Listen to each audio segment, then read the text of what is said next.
Astaghfirullah. Bismillahirrahmanirrahim. Assalamualaikum warahmatullahi wabarakatuh.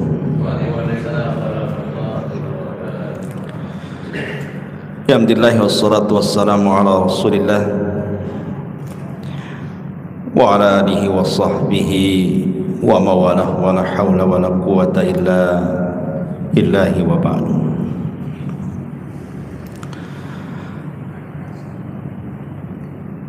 Ma'asyiral muslimin yang dimuliakan Allah Subhanahu wa taala, alhamdulillah di malam hari ini kembali kita bisa duduk untuk bertalabul ilmi, dan biasa kita mengkaji kitab sirah karena ini masih di bulan Rajab. Tentu tema yang kita akan bahas seputar amalan-amalan, dan malam ini kita akan membahas tentang 5 perkara jangan sampai diceritakan kepada orang lain, walaupun orang itu adalah istri kita atau orang-orang yang kita cintai. Maka 5 perkara ini jangan siapapun tahu, cukuplah kita dengan Allah saja. Ma'asyiral muslimin yang dimuliakan Allah Azza wa Jalla, apa saja 5 perkara itu nanti kita akan bahas satu persatu. Yang pertama, yang tidak boleh diceritakan kepada orang adalah dosa kita sendiri. Ingat, jangan pernah menceritakan dosa kita sendiri. Makanya Nabi SAW ketika ditanya soal apa itu dosa, maka Nabi SAW mengatakan, al-ithmu ma haka fi sadrika wa karihta an yattali'a alaihi nas. Dosa itu adalah yang disembunyikan pada dada setiap manusia, dan kalau diketahui dia tidak suka. Makanya kenapa orang yang menceritakan dosanya itu sangat besar dosanya di hadapan Allah Subhanahu wa taala. Dalam hadis Abi Hurairah radhiyallahu an yang disepakati Bukhari dan Muslim, Nabi SAW bersabda, kullu ummati mu'afan illal mujahirin. Setiap umatku dimaafkan, kata Rasul, kecuali orang-orang yang terang-terangan dalam bermaksiat. Kemudian Nabi SAW menjelaskan siapa mujahirin itu. An ya'mal ar-rajul bil-laili amalan thumma yusbiha wa qad satarahu Allah fayaqulu ya fulan amiltul barihata kadha wa kadha wa qad bata yasturuhu rabbuhu wa yusbihu yakshifu sitrallahi anhu. Kata Nabi SAW, terkadang ada seseorang yang telah berbuat dosa di malam hari, kemudian Allah Subhanahu wa taala tutupi dosanya. Tiba-tiba kemudian ketika di pagi hari, padahal Allah Subhanahu wa taala sudah menutupi dosanya, dia pun mengatakan, wahai fulan, sesungguhnya aku telah melakukan ini dan itu. Padahal Allah sudah menutupi dosanya di malam hari. Dia sendiri yang membuka penutup aib yang Allah tutupi padanya. Lihat bagaimana Nabi SAW mengancam siapapun yang menceritakan dosanya sendiri, maka dia tidak akan pernah dimaafkan. Kenapa demikian? Pertama, karena dia tidak mengindahkan larangan Nabi SAW. Rasul melarang tidak boleh menceritakan dosanya sendiri. Dia pula menceritakan dosanya. Yang kedua, tidak bersyukur. Allah Subhanahu wa taala sudah menutupi dosanya di malam hari, dia ceritakan pula di pagi hari, atau sebaliknya. Allah tutup dosanya di pagi hari dan siang hari diceritakan pula di malam hari. Kan tidak bersyukur namanya. Yang ketiga, dia sedang menentang, menampakkan penentangannya secara terang-terangan gitu ya. Padahal apabila kita melihat kemungkaran di depan kita saja, kita disuruh untuk mencegahnya. Apalagi kemungkaran itu dilakukan oleh kita sendiri. Harusnya kan dicegah. Kemungkaran orang saja sudah dicegah gitu ya. Kemudian hakikatnya dia sedang merendahkan dirinya. Gimana tidak merendahkan dirinya? Karena perbuatan dosa itu kehinaan. Dia sedang menghina dirinya. Bahayanya adalah apabila dia menceritakan dosanya kepada orang lain, itu dikhawatirkan orang itu mengikuti dosanya. Atau boleh jadi dia merasa bangga dengan dosanya sehingga perlu diceritakan kepada orang. Dan itu banyak dilakukan anak-anak muda itu biasanya.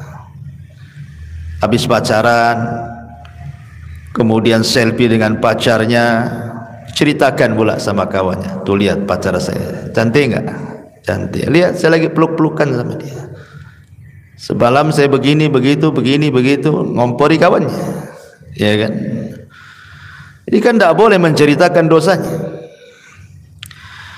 Makanya para ulama salaf mengatakan, kalau seandainya dosa itu berbau busuk, seandainya dalam dosa itu ada bau busuk yang keluar, tentu tidak ada orang yang mau duduk di samping orang yang melakukan dosa itu.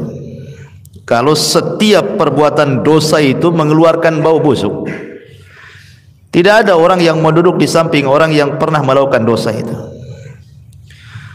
Tetapi nikmat dari Allah Subhanahu wa taala, Allah tidak buat seperti itu.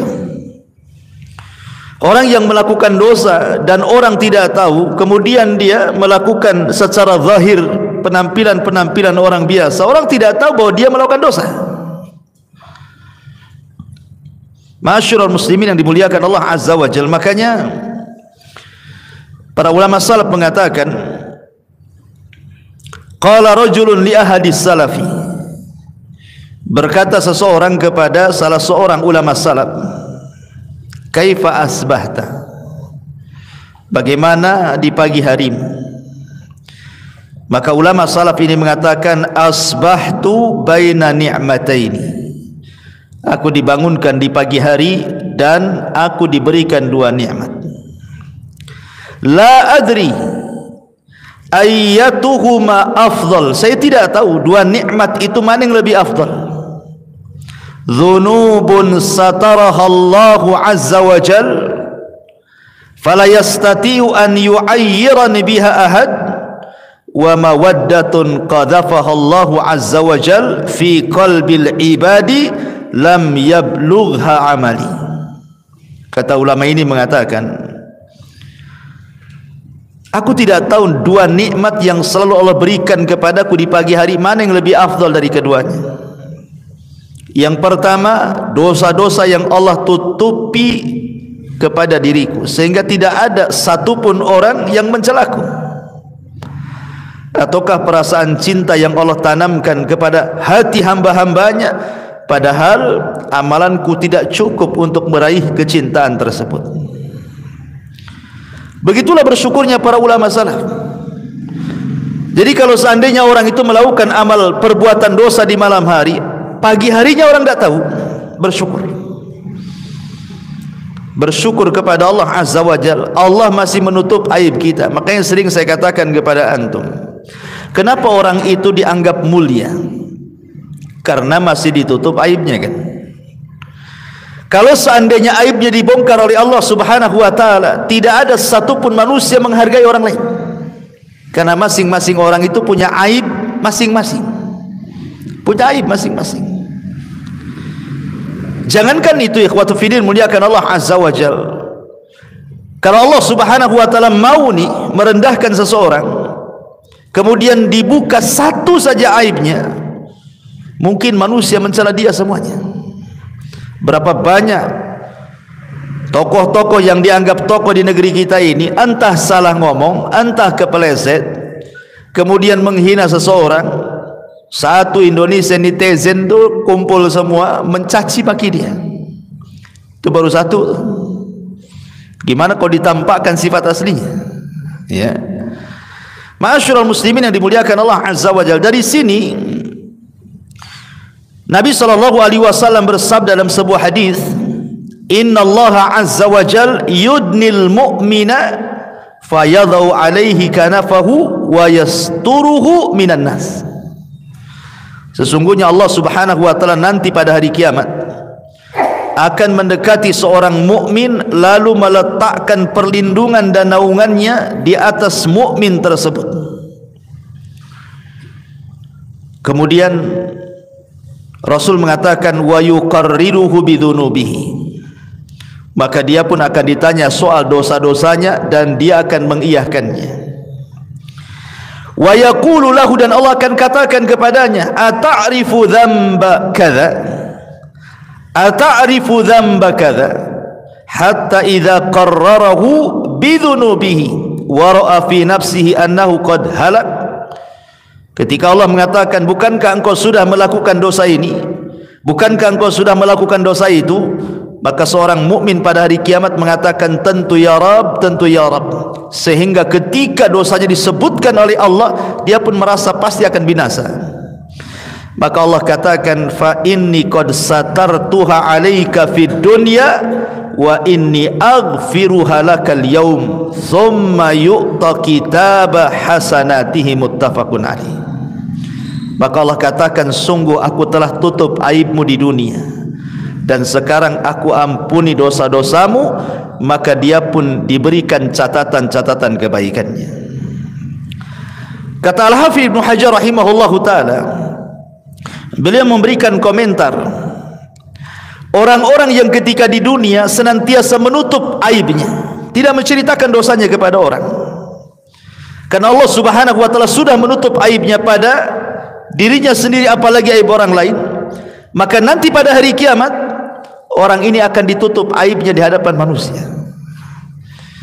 dan Allah Subhanahu wa taala akan mengatakan, dulu di dunia ku tutup aibmu, sekarang di akhirat ku ampuni dosamu. Luar biasa. Tetapi orang-orang yang menceritakan dosanya di dunia, maka dia tidak akan ditutup aibnya di akhirat, dan Allah tidak akan mengampuni dosanya.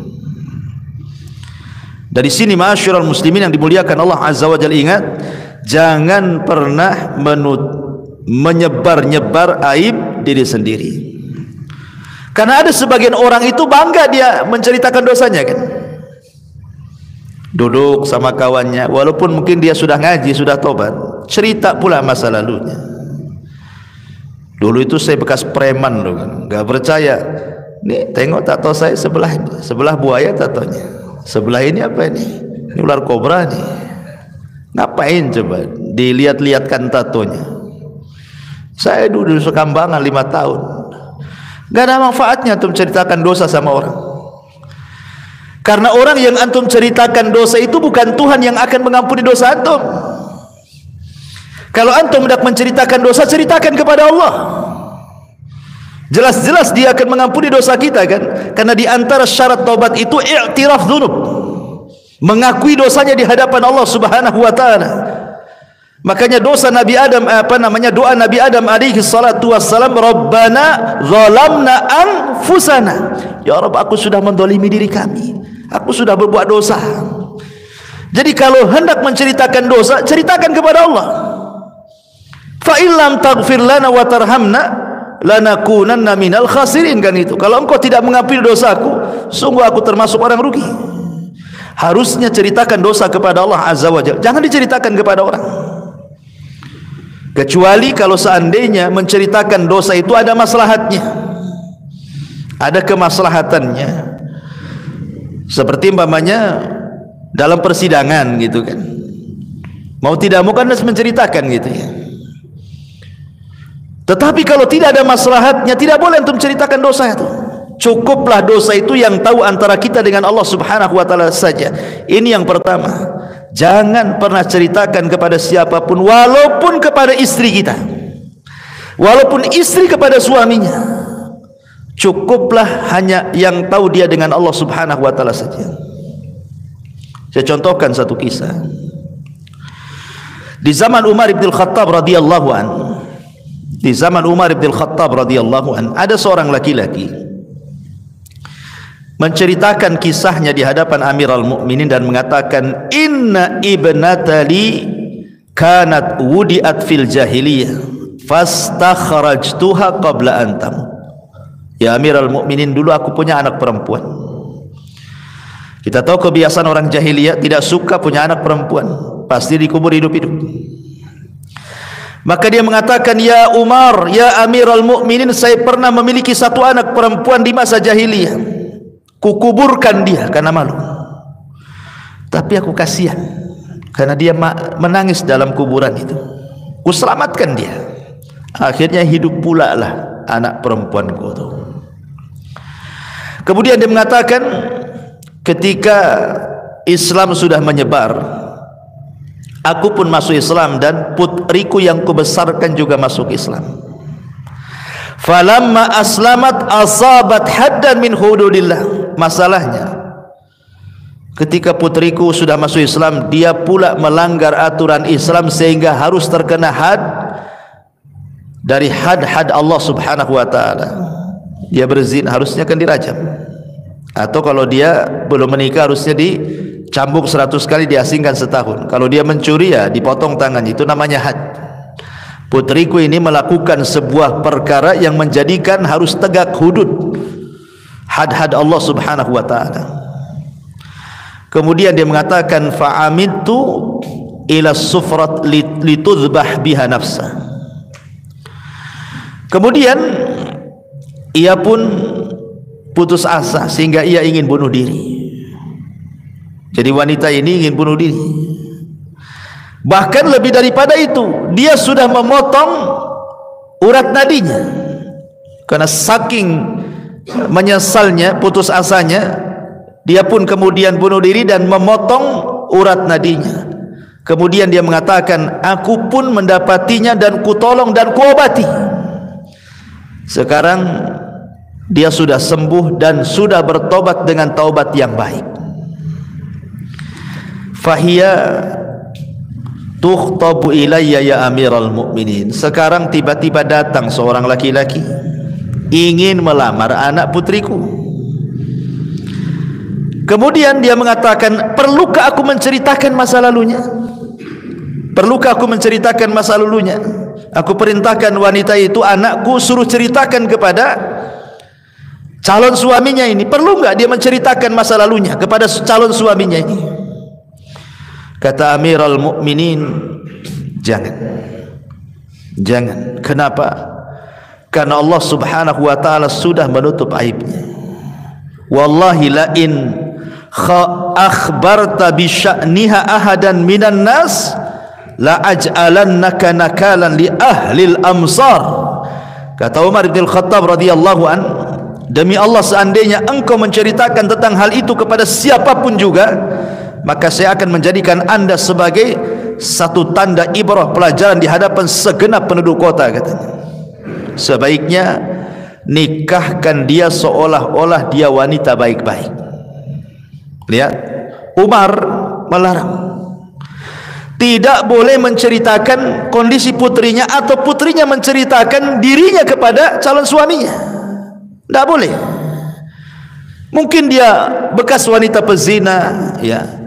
Kemudian dia bertobat kepada Allah, maka sudah tidak berzina lagi, menjadi wanita baik-baik kan. Makanya kenapa kalau dia sudah hijrah, tinggalkan teman-temannya, supaya tidak ada jejak di situ. Cari teman-teman yang baik, yang orang tidak tahu kalau Anda ini orang jahat, Anda ini mantan pezina, Anda ini mantan orang-orang yang tidak baik gitu ya. Karena ketika dapat lingkungan baru kan gak ada kenal dengan dia, sehingga orang menyangkanya Anda ini orang baik-baik. Tidak boleh. Bahkan ada satu kisah itu, ada seorang istri karena terbebani dengan dosa masa lalunya, diceritakan kepada suaminya, habis diceritakan ditalak pula sama suaminya. Dia merasa terbebani karena dulu dia pernah berzina. Dapat pula suami yang soleh, dia nggak enak dengan suaminya yang baik itu, terbebani dengan dosanya, akhirnya ceritakan pula karena ingin jujur kononnya begitu. Malah suaminya marah, akhirnya diceraikannya. Kan itu. Tidak semua jujur itu membawa kebaikan kan.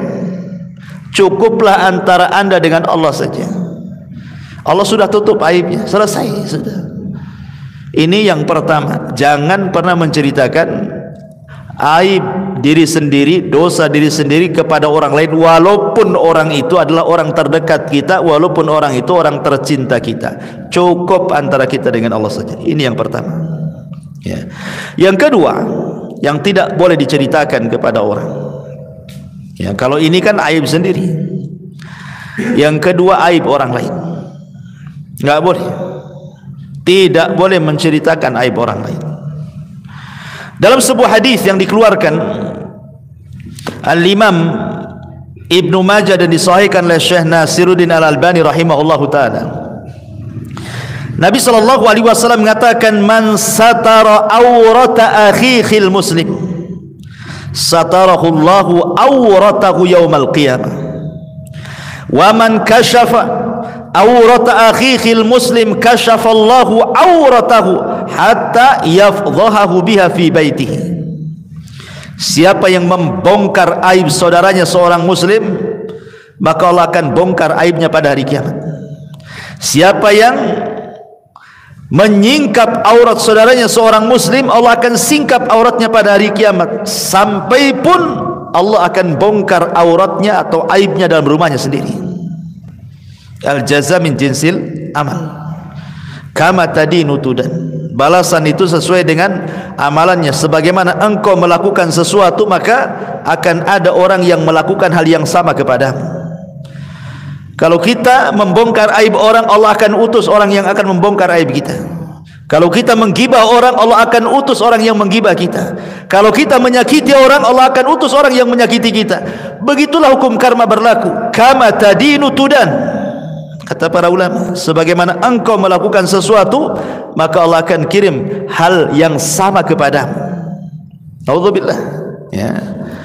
Ma'asyiral muslimin, jangankan itu, kadang-kadang ada orang itu kononnya sih ingin mengingkari sebuah kemungkaran, ingin mengingkari sebuah kemungkaran, karena Rasul yang mengatakan, man ra'a minkum mungkaran falyughayyir biyadihi.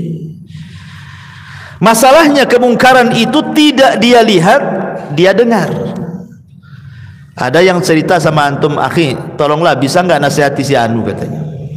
Kenapa? Ana lihat si Anu begini. Akhirnya antum langsung ikut emosi, datanglah ke si Anu itu, langsung antum maki-maki. Antum kayaknya begini ya, Anda pecerita antum begini. Tak boleh. Mengingkari kemungkaran itu syaratnya harus melihat. Makanya Rasul mengatakan, man ro'ah, siapa yang melihat. Melihat dengan apa? Dengan mata, bukan mendengar. Kalau mendengar itu artinya tajassus antum. Tidak boleh antum mengingkari sesuatu yang antum tidak lihat ya. Jadi mengingkari sebuah kemungkaran itu harus tampak depan mata kita gitu ya. Itu pun tidak semua harus disebarkan. Cukup kita ingkari, tapi tidak boleh sebarkan. Umar bin Khattab radhiyallahu anhu sampai dikisahkan. Jadi Umar bin Khattab radhiyallahu suatu ketika dia melihat ada seorang laki-laki dan perempuan melakukan fahisha, berzina malam-malam ya. Jadi Umar bin Khattab radhiyallahu anhu suatu malam dia putar-putar kota Madinah, fara'a rajulan wa imra'atan ala fahishatin. Dia melihat ada laki-laki dan perempuan sedang berzina ya. Falamma asbah, padahal Umar Amirul Mukminin ya. Bisa saja dia bawa polisi, gerebek itu bahasanya, gerebeknya gerebek. Digerebek gitu. Ya. Tapi Umar diam, padahal dia lihat, diam. Keesokan harinya dia panggil Ali radhiyallahu anhu. Panggil Ali. Kemudian Umar mengatakan, ara'aitum law anna imaman ra'a rajulan wa imra'atan ala fahishatin afa aqama alaihi mahad ma kuntum fa'ilin, katanya. Jadi Umar mengumpulkan beberapa sahabat, salah satunya Ali radhiyallahu anhu. Bagaimana pendapat kalian, katanya, kalau seandainya ada seorang pemimpin, padahal dia menceritakan dirinya sendiri tuh. Gimana pendapat kalian kalau ada seorang pemimpin melihat ada seorang anak muda dengan seorang wanita berzina, apakah pemimpin itu harus langsung melakukan had, hukuman, atau bagaimana? Gimana pendapat kalian, katanya? Apa yang diharuskan, yang harus dilakukan seorang pemimpin itu kalau melihat dengan kedua matanya? Qalu, para sahabat mengatakan, innama anta imam, kau kan khalifah, terserah engkau lah, kau tegakkan saja kan itu, kan kau khalifah kan itu ya. Faqala Ali radhiyallahu anhu, maka Ali mengatakan, laisa dzalika lak, idzan yuqamu 'alaika al-hadd, inna Allah lam ya'man ala hadzal amr aqal min arba'ati syuhud, katanya. Tidak demikian, engkau menegakkan sebuah had itu. Kenapa? Karena syarat menegakkan had itu dalam hukuman seseorang menuduh berzina itu harus ada 4 saksi. Ini kan melihat sendiri kan, satu orang saja. Tidak bisa kita ini menuduh orang berzina walaupun kita tahu dia berzina kalau tidak mendatangkan 4 saksi. Harus ada 4 saksi. Ya, jelas-jelas kita melihat kan, tapi tidak ada saksi, cuma kita saja yang tahu. Maka ketika Umar mendengar nasihat Ali radhiyallahu an, thumma tarakahum masyaallah an yatrukahum, kemudian Umar pun meninggalkan mereka, para sahabat. Dan Umar tidak menegakkan had. Kenapa? Menutup aibnya. Mudah-mudahan dia bertobat kepada Allah Azza wa Jalla. Ya kan, lihat. Kita ini kadang-kadang enggak. Melihat kawannya sedang bermaksiat di mana gitu, antum nampak gitu. Besoknya cerita pula sama kawan, ana enggak yakin sama si Anu. Kenapa? Semalam ana lihat si Anu, si Adi ini dia. Terus cerita pula sama orang. Antum aja belum panggil dia, belum nasihati, udah disebarkan pula sama orang. Kan masalah, ikhwan. Apalagi nih saya nasihatkan kepada orang-orang yang berprofesi sebagai wartawan. Terkadang kan menceritakan aib orang, dimuat di koran-koran, dimuat di berita-berita kan. Kalau pakai inisial si A, si B, mungkin orang tak paham. Kadang-kadang disebut nama, ya disebut alamat pula, tahu rumahnya. Ikhwan, kadang-kadang maksiatnya tidak seberapa, tapi ketika satu Indonesia tahu dia punya penyakit jantung, mati dia. Kadang-kadang nggak bisa kita main sebar-sebar berita itu. Makanya saya sayangkan acara-acara televisi kadang-kadang kan menguak para selebriti sampai ke masalah-masalah aib loh diberitakan. Masalah aib perceraiannya dia liput, perselingkuhannya, anak zinahnya, macam-macam loh. Alhamdulillah juga. Dia tidak malu, tidak boleh kita menceritakan orang itu. Pamannya kita ini kan umumnya nih, kadang-kadang kita ini hidup di perumahan. Terkadang kan perumahan-perumahan kita ini kan sifatnya bukan kayak di desa gitu ya, satu rumah kebun gitu ya. Jadi nggak tahu kadang-kadang tetangga ini ada masalah, bertengkar, nggak paham kalau di desa kan. Tapi di kota ini sulit karena kadang-kadang rumah kita ini kopel, berdekatan gitu ya, nempel, kadang-kadang satu dinding pula. Sehingga apa yang terjadi dengan sebelah itu kita tahu jadinya. Kita tahu jadinya, entah dia bertengkar gitu ya sampai melayang sana sini, mau caci memaki, entah urusan selingkuh, entah urusan utang, entah urusan apa gitu kan. Kadang-kadang kita ini tidak sadar, telinga kita mendengar. Ya. Makin nasihat kepada para ummahat, para ibu-ibu, karena bapak-bapak kan nggak peduli dengan perkara-perkara orang biasanya kan. Ya, kalau bapak-bapak ini sibuk, pagi dah keluar kerja, Biasanya yang tahu masalah-masalah orang-orang sebelah itu ibu-ibu tuh biasanya. Tetangga lagi ngapa-ngapain itu biasanya ibu paling paham tuh. Kayaknya ditaruh CCTV pula di tetangga tuh, ya kan?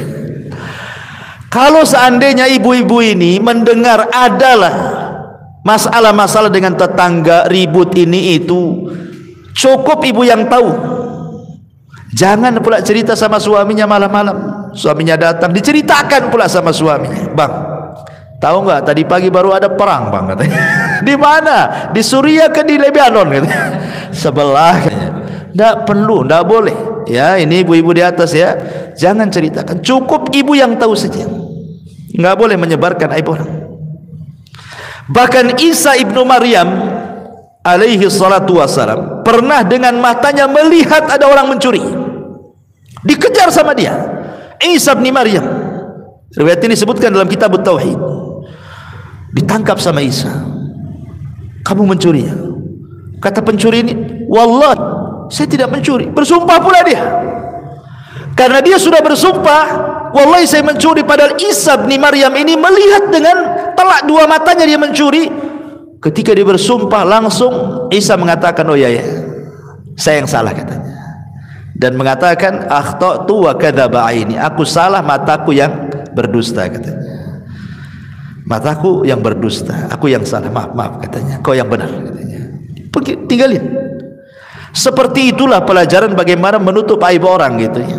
Nggak boleh kita ini menutup membongkar aib orang. Makanya dahulu di zaman Nabi SAW ada laki-laki namanya Hazal.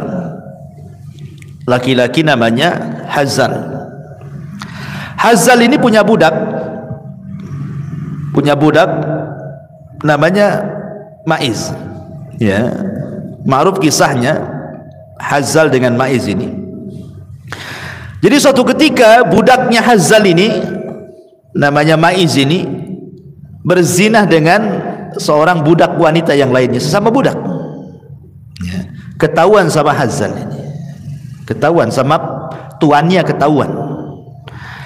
Akhirnya kemudian Hazal ini ngomong sama Maiz ini, karena engkau sudah berzina, maka engkau harus menceritakan kepada Rasul dan engkau siap untuk dirajam, karena engkau sudah menikah. Berangkatlah kemudian si Maiz ini menemui Nabi SAW dan menceritakan soal perzinahan dia dengan seorang wanita. Tapi Nabi SAW ketika itu mengatakan, jangan-jangan kau hanya peluk-peluk saja, kau cium-cium saja, kau tidak berzina, pergilah. Kata Rasul. Rasul tetap menutup aibnya, jangan sampai mengaku gitu ya. Tapi Maiz ini, Ibn Malik al-Aslami ini betul-betul berbuat salah ya. Akhirnya kemudian datanglah Hazal dan mengatakan, ya Rasulullah, aku melihatnya dan aku yang menyuruh dia untuk datang kepadamu menceritakan perzinahannya. Rasul marah kepada Hazal, karena kalau sudah sampai perkara itu kepada hakim tidak bisa lolos, harus ditegakkan hukuman.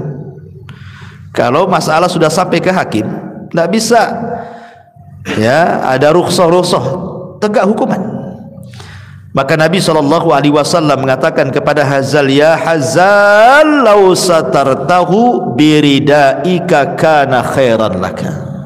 Ya Hazal, kalau engkau menutup aibnya si Maiz ini, enggak perlu kau suruh-suruh dia lapor saya. Kau cukup nasihati dia bertobat, sudah selesai. Ya, karena akhirnya apa? Maiz harus dirajam kan? Karena sudah sampai kepada Nabi. Makanya Rasul mengatakan kepada Maiz, kenapa kau tidak tutup aibnya? Kenapa kau suruh-suruh dia lapor sama aku gitu loh? Tutup saja aibnya supaya dia bertobat kepada Allah Azza wa Jalla. Maunya Nabi SAW itu jangan sampai dilaporkan, cukup dinasihati, bertobat supaya jangan melakukan lagi. Itu saja, sampai di situ. Bagaimana indahnya Islam itu. Sebab kalau sudah sampai ke hakim tidak ada cerita. Kalau sudah sampai ke hakim, potong tangan, rajam, tegak hukuman. Nggak ada lagi main sogok sini sogok sana, nggak ada lagi cerita kalau sampai hakim itu ya. Maka ikhwatu fillah muliakan Allah Subhanahu wa taala, ingat bahwa Menutup aib orang lain itu juga bagian daripada perkara jangan pernah diceritakan kepada siapapun. Jangan, cukup kita saja yang tahu. Jangan cerita sama istri, istri sama suami, atau sama siapapun. Ya, ini yang kedua. Yang ketiga yang tidak boleh diceritakan kepada orang adalah bicara tentang urusan ranjang suami istri. Nggak boleh. Nabi SAW bersabda dalam hadis Muslim, inna min asyarrin nasi indallahi manzilatan yaumal qiyamati ar-rajul yufdi ila imra'atihi wa tufdi ilaihi thumma yanshuru sirraha. Sesungguhnya manusia yang paling jelek kedudukannya di sisi Allah pada hari kiamat adalah seseorang yang menggauli istrinya dan istri menggauli suaminya, kemudian suami menyebarkan rahasia istrinya atau sebaliknya. Wanita atau laki-laki yang menyebarkan aib masing-masing ini adalah seburuk-buruk manusia di hadapan Allah. Jangan ceritakan soal urusan ranjang bagi yang sudah punya suami. Bagi yang sudah punya istri, kalau tidak punya suami, tidak punya istri, apa yang boleh diceritakan? Ranjang mana yang mau diceritakan? Paling tempat tidurnya aja reot gitu ya, kurang tiang gitu ya, banyak tumbila atau apa kan. Maksudnya di sini yang sudah punya suami itu yang sudah punya istri. Jangan ceritakan soal urusan ranjang, artinya urusan persetubuhan suami dan istri, jangan. Karena Nabi SAW mengatakan, inna min a'zamil amanati indallahi yaumal qiyamah ar-rajul yufdi ila imra'atihi wa tufdi ilaihi thumma yanshuru sirraha. Sesungguhnya pelanggaran amanah terbesar di sisi Allah pada hari kiamat adalah seorang laki-laki yang menggauli istrinya atau istri menggauli suaminya lalu disebarluaskan ke halayak manusia. Ini sebesar-besar pelanggaran amanah di hadapan Allah. Tidak boleh. Tutupi aib suami istri itu. Karena di zaman Rasul ada juga sahabat itu yang melakukan seperti itu. Jadi kalau bermajlis dengan laki-laki menceritakan soal istrinya, kalau istri bermajlis dengan sesama wanita menceritakan soal suaminya, sampai ke telinga Rasul. Maka Nabi SAW mengatakan, la taf'alu fa innama mithlu dzalika mithlu syaitan laqiya syaitanatan fi tariqin faghasyiha wan nasu yang turun. Jangan kalian lakukan itu, karena perbuatan semacam itu adalah seperti setan laki-laki jumpa dengan setan perempuan kemudian berzina dan manusia melihatnya di tengah jalan. Boleh. Karena ini biasa yang sering saya katakan, anak-anak muda biasa yang kayak gini, yang baru kawin muda ini. Anak-anak muda baru nikah, ya entah saking senangnya diceritakan sama kawannya, wah mantap semalam katanya. Apa yang dimantepin? Pokoknya mantap kan itu. La ilaha illallah. Tidak boleh. Kalau sudah lama ceritanya lain lagi, bukan mantap, payah katanya. Kan gitu. Payah katanya kan. Nggak boleh kawan menceritakan, kecuali memang menceritakan kalau ada kebutuhan, datang ke dokter, dok saya tidak bisa begini sama istri saya, wajar ya kan, karena ingin berobat. Lah kalau tidak diceritakan gimana dokter mau ngasih obat ya? Kata dokter, kenapa? Dia aja. Kenapa? Dapat dong datang ke sini. Nggak mau cerita dok, katanya. Ustaz tak boleh cerita, nggak akan dapat obat lah antum. Gitu ya. Itu kalau memang ada hajat boleh cerita. Kalau nggak hajat ngapain diceritakan? Ya, maka ini yang ketiga, tidak boleh. Tidak boleh menceritakan soal urusan ranjang. Ya, baik ceritanya indah atau ceritanya tidak indah, jelek, tetap dua-duanya jelek. Urusan kita dengan istri, istri dengan suami, dia yang tahu. Mau jelek mau baik itu urusan berdua. Itu rahasia yang tidak boleh diceritakan kepada siapapun, kecuali tadi kalau ada hajat ingin berobat ke dokter ya. Ma'asyiral muslimin yang dimuliakan Allah Azza wa Jalla, ini yang ketiga. Yang keempat yang tidak boleh diceritakan sama orang adalah menjaga amanah orang. Al-Imam Ibnu Utsaimin rahimahullahu taala menukilkan perkataan Imam Nawawi ya, ketika menceritakan tentang bab hifdis sir, bab tentang seseorang itu menjaga rahasia. Karena begini ikhwan, kalau seandainya ini saya contohkan, ada orang datang kepada antum ingin menceritakan sesuatu, sebelum menceritakan tuh kayak cemas dia, nengok ke kiri, nengok ke kanan, nengok ke belakang, baru sini, ana mau cerita. Ketika orang itu melakukan perkara seperti ini, berarti dia tidak mau diketahui orang kan?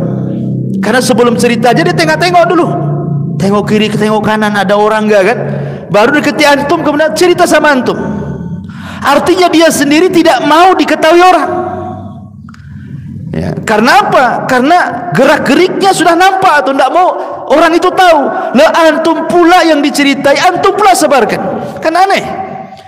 Dia sendiri takut diketahui orang, kemudian cerita sama antum, antum pula sebarkan. Berarti antum tidak menjaga amanah orang namanya. Enggak boleh. Ya, jadi walaupun dia tidak ngomong umpamanya, tolong jangan ceritakan ya. Walaupun tidak ngomong begitu, tapi kita lihat dari gerak-geriknya. Maka gerak-gerik itu menunjukkan bahwa dia hendak bercerita yang orang lain jangan sampai tahu. Maka selama itu antum jangan ceritakan sama orang. Apalagi secara telak-telak lafadznya mengatakan, akhi, ana mau cerita curhat sama antum, tolong jangan ceritakan sama orang. Apalagi ada omongan lagi, coba. Sudah ada omongan loh. Ya. Kalau sudah ada omongan, jangan ceritakan sama orang. Berarti selamanya antum jangan pernah diceritakan sama orang. Wa aufu bil ahdi, innal ahda kana mas'ul. Jaga perjanjian antum dengan orang itu, karena perjanjiannya akan ditanya di hadapan Allah Subhanahu wa taala. Karena sering saya katakan kan, terkadang orang itu menjaga amanah dengar ini paling sulit. Awalnya aja iya aja antum itu, jangan ceritakan sama orang, iya cerita aja katanya. Besoknya pula antum cerita sama orang, kalimatnya sama, ana dapat amanah, dia ngomong jangan ceritakan, antum juga jangan ceritakan lah katanya. Gitu ya kan. Nanti yang ketiga juga ngomong begitu juga, video apa nih, pokoknya hanya antum aja lah yang tahu. Akhirnya satu desa tahu, coba kan. Ini kan masalah ya. Maka amanah-amanah seperti ini jangan pernah keluar, jangan cerita walaupun sama orang terdekat kita, sama istri, sama suami, tidak boleh. Karena orang ini ngasih amanah sama kita. Masalahnya kalau sudah ngasih amanah jangan ceritakan, ya jangan diceritakan ya, cukup antara kita dengan dia saja. Sebab kalau diceritakan berarti antum menyebar aib orang. Ini yang keempat. Yang kelima, ini khusus bagi antum yang dipercaya untuk memandikan jenazah. Pemain antum dipercaya nih memandikan jenazah. Terkadang jenazah-jenazah yang kita mandikan itu ada luka, ada aib, ada cacat, ada apa kan kita tidak tahu. Entah dia habis dioperasi, dibedel sana sini kan. Ya, makanya kenapa dalam memandikan jenazah itu kan tidak sembarang orang masuk dan disunahkan untuk ditutup. Bahkan disunahkan untuk berwasiat. Kalau saya mati si Ustaz Anullah yang mandikan. Kenapa dalam syariat itu sampai seperti itu, atau keluarga terdekatnya kalau dia suami istri yang mandikan atau sebaliknya gitu ya? Karena di situ ada rahasia yang tidak boleh keluar. Maka kalau Allah percayakan antum itu untuk mengurus jenazah orang, mulai daripada memandikan, mengkafankan sampai menguburkan, jangan ceritakan aib jenazah. Tidak boleh. Walaupun sama istri, walaupun istri sama suami, cukup dia dengan jenazah dan dengan Allah saja. Jangan cerita ya, karena ini berdosa antum kalau ceritakan aib walaupun dia sudah mati loh ya, apalagi masih hidup ya. Karena sama saja antum menceritakan orang mati itu sama menceritakan kehidupan dia. Karena Rasul mengatakan kasrul hayy ka kasril mayit, mematahkan tulang orang mati itu sama dengan mematahkan ketika hidupnya. Maka tidak boleh diceritakan ya. Cukup antum yang tahu. Kalau mandikan saja sudah, habis itu sudah, jangan cerita. Apalagi dia sudah meninggal, kasihan. Jangan sampai auratnya ketahuan. Ini 5 perkara ini tidak boleh diceritakan sama orang ya. Ini soal-soal dosa ya. Tapi di sana juga ada amalan-amalan yang tidak boleh diceritakan. Kalau bisa jangan diceritakan sama orang. Contohnya apa? Sedekah. Allah Subhanahu wa taala mengatakan dalam Al-Qur'an, "In tubdus shadaqati fa ni'immahi wa in tukhfuha wa tu'tuha al-fuqara fa huwa khairul lakum wa yukaffir ankum min sayyi'atikum wallahu bima ta'maluna khabir." Jika kalian tampakkan sedekah selama ikhlas, itu sebuah kenikmatan. Tapi jika engkau sembunyikan, itu jauh lebih baik bagi kalian. Karena Rasul mengatakan, shadaqatus sir tudfi'u ghadab Rabb. Sedekah yang rahasia itu bisa meredamkan kemurkaan Allah Azza wa Jalla. Zainul Abidin, dia kalau sedekah malam-malam, ketahuannya adalah ketika dia meninggal. Penduduk Madinah itu baru ketahuan siapa yang setiap malam meletakkan satu karung gandum setiap habis di rumah-rumah fuqara wal masakin itu. Ketahuannya setelah Zainul Abidin meninggal. Hilang, tidak ada lagi di rumah fuqara itu gandum-gandum itu. Padahal mereka mencela selama hidupnya bahwa Zainul Abidin itu orang kaya tapi tak nampak sedekah gitu. Ketika sudah meninggal tahu bahwa dia pula yang bersedekah. Nah, itu kan kadang-kadang suudzon sama orang. Ya kan? Masa orang kaya enggak sedekah? Antum tidak tahu, mungkin tidak sedekah di sini, mungkin disedekah di sana. Karena antum tidak tahu. Antum sebelah kaya, tak ada masuk ke Al-Fajri nama antum di sini. Ya, nggak mungkin lah cerita-cerita sama antum. Boleh jadi dia ke Jabal Uhud sedekahnya, karena nggak mau sama antum. Kan gitu ya. Kita nggak tahu, berhusnudzon saja sama orang itu. Ya nggak mungkin juga kan itu bercerita-cerita, karena memang sedekah juga amalan-amal yang baik. Kemudian yang kedua, sholat malam. Sholat malam itu kalau bisa jangan ada orang tahu. Dan biasanya sholat malam itu memungkinkan orang tidak tahu kan, lagi orang lagi tidur kan. Makanya sebaik-baik sholat setelah sholat wajib itu sholat malam, karena mendekati keikhlasan. Bahkan bisa sholat malam itu orang terdekat saja tidak tahu. Istri antum yang satu kamar dengan antum bisa tidak tahu, antum pura-pura bangun wudu, masuk kamar lain sholat, balik lagi, kan gitu ya. Nah, juga seperti itu. Atau berzikir ya, dan banyak amalan-amalan secara umum. Kalau amalan-amalan sholat itu memang disunahkan untuk disembunyikan. Makanya Zubair bin Awam pernah saya katakan di sini mengatakan, man istata'a minkum, barang siapa yang mampu melakukan di antara kalian amal soleh gitu ya, maka lakukan. Maksudnya khib'un min amali soleh, amal soleh yang disembunyikan antara anda dengan Allah saja yang tahu, maka lakukanlah. Karena penting ya menyembunyikan amalan itu. Salah satunya adalah fungsinya ketika kita mendapatkan musibah, kita bisa bertawassul dengan amalan-amalan itu dengan Allah Subhanahu wa ta'ala untuk dikeluarkan dari musibahnya. Wallahu a'lam bishawab. Ikhwan, ini hanya nasihat di bulan Rajab, karena masih bulan Rajab juga, makanya saya lebih pembahasannya untuk meningkatkan amal, ketakwaan, menghindari dosa, karena inilah yang kita harus lakukan selama di bulan Rajab.